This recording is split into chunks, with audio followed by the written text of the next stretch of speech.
सभी का आपके अपने YouTube चैनल विन अकेडमी पर। दोस्तों मैं विवेक आप सभी का स्वागत करता हूं।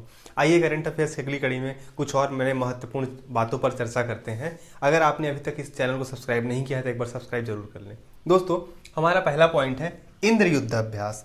देखिए युद्धाभ्यास में आपको हर दिन करके एक एक करके मैं आपको कराते जा रहा हूँ। इससे क्या बेनिफिट होगा कि आपके एग्जाम आने तक आपका सारा का सारा लगभग आपको जो इंपॉर्टेंट युद्धाभ्यास है वो सारा का सारा क्या हो जाएगा, कवर हो जाएगा। इंद्र युद्धाभ्यास की बात करते हैं दोस्तों, ये होता है भारत का रूस के साथ। ठीक है, भारत का रूस के साथ। अब देखिए रूस के बारे में कुछ खास बातें बताता हूं मैं आपको। रूस जो है दुनिया में क्षेत्रफल की दृष्टि से पहला स्थान रखता है। क्षेत्रफल की दृष्टि से विश्व में पहला स्थान रखता है रूस। रूस की राजधानी है Moscow.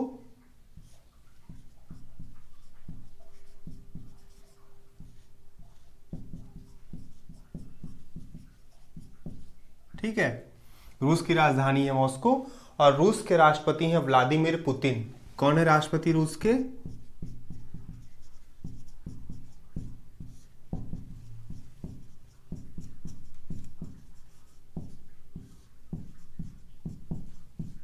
Vladimir Putin.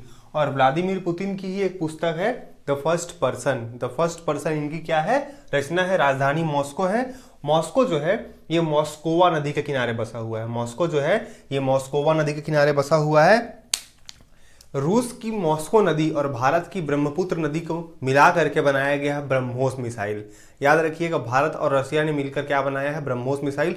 Supersonic cruise missile है। ठीक है, ध्वनि से भी दो गुना मतलब स्पीड इसकी चलने की क्षमता है। अभी दुनिया में ऐसा दूसरा मिसाइल नहीं है और इस पर और डे बाय डे क्या है, काम हो रहा है। तो भारत और रूस ने मिलकर कौन से मिसाइल को डेवलप किया है, तो आपका ब्रह्मोस को। ठीक है, अच्छा रूस, उसके बाद रूस को क्या बोलते हैं, दुनिया का रूर कहा जाता है रूस को। रूर मतलब होता है जहां पे खनिज संपदा अपार मात्रा में उपलब्ध हो। ठीक है, इसके पास खनिज संसाधन बहुत ज्यादा है रूस के पास। तो ये कुछ खास बातें थी रूस से। और हाँ, रूस ने जो वैक्सीन विकसित किया है कोविड-19 के लिए, उस कोविड-19 वैक्सीन का नाम है स्पुतनिक वी।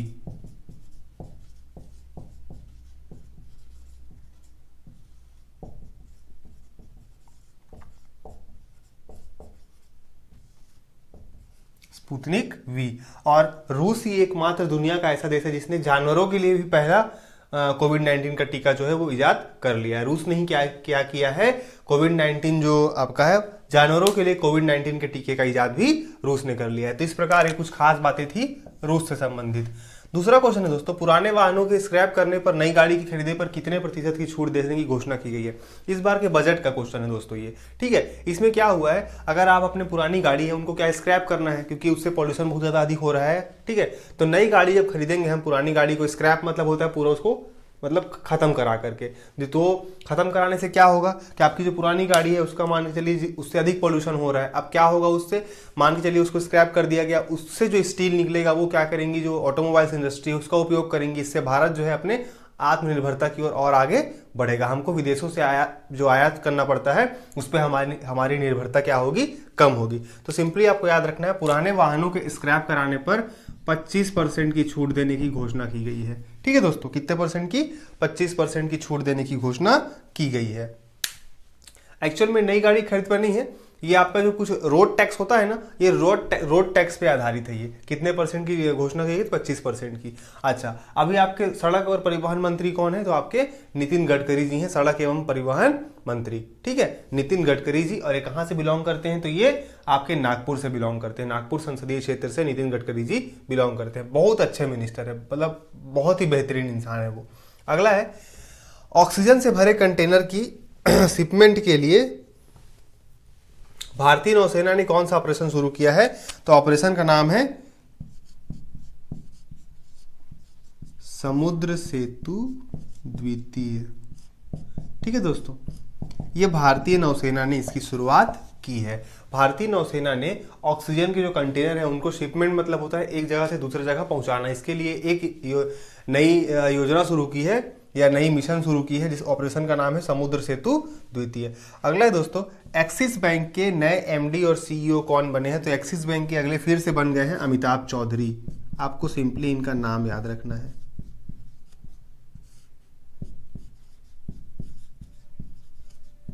अमिताभ चौधरी। ठीक है दोस्तों, अगला है कोरोना वॉरियर्स योजना। ये एक्चुअल में कोरोना वॉरियर्स योजना ये मध्य प्रदेश के द्वारा लॉन्च की गई है। कोरोना वॉरियर्स योजना किसके द्वारा लॉन्च की गई दोस्तों? मध्य प्रदेश के द्वारा। ठीक है, मध्य प्रदेश की राजधानी भोपाल, मध्य प्रदेश के मुख्यमंत्री श्री शिवराज सिंह चौहान, मध्य प्रदेश के राज्यपाल कौन है? तो आनंदीबेन पटेल, अभी अतिरिक्त प्रभार है उनके पास। ठीक है, इतनी बातें थी मध्य प्रदेश के बारे में। मध्य प्रदेश से ही आपको कुछ चीजें और बताता हूं मैं, जैसे आपका ई लाडली योजना। ठीक है,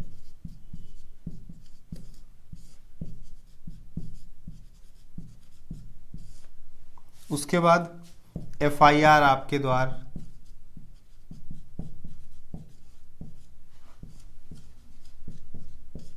संकल्प योजना,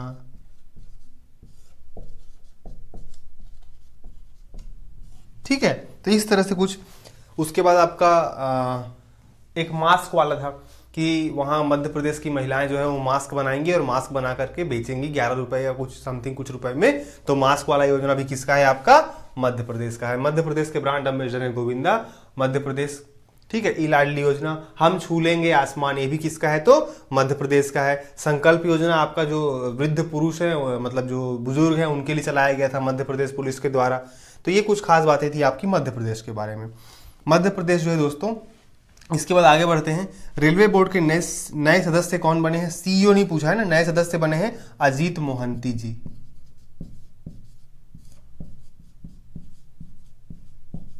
आपको ध्यान रखना है, रेलवे बोर्ड के नए सदस्य कौन बने हैं? तो अजीत मोहंती जी। रेलवे बोर्ड के अभी CEO कौन है? आपसे प्रश्न पूछेगा तो रेलवे बोर्ड के अभी CEO हैं सुनीत शर्मा। कौन है? सुनीत शर्मा। रेलवे बोर्ड की स्थापना हुई थी 1905 में और रेलवे बोर्ड का राष्ट्रीयकरण हुआ था 1950 में। रेलवे बोर्ड की स्थापना हुई थी 1905 में लॉर्ड कर्जन के समय, और 1950 में रेलवे बोर्ड का क्या किया गया था? राष्ट्रीयकरण किया गया था। इतनी बातें क्लियर हो रही हैं।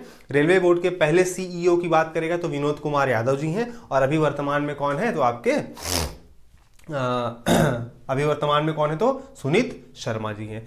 अभी भारतीय रेल में कुल 18 जोन है, पहले 17 जोन थे, अभी 18 जोन है। 18वां जोन है आपका विशाखापट्टनम, दक्षिण तटीय रेलवे, जिसका हेडक्वार्टर है विशाखापट्टनम। तो ये कुछ खास बातें थी आपकी करंट अफेयर से रिलेटेड आज की। मिलेंगे अगले वीडियो में, तब तक घर पे रहिए, स्वस्थ रहिए और अपना देखभाल कीजिए। अपने साथ साथ अपने परिवार की भी देखभाल कीजिए। मिलेंगे अगले वीडियो में। Thank you very much.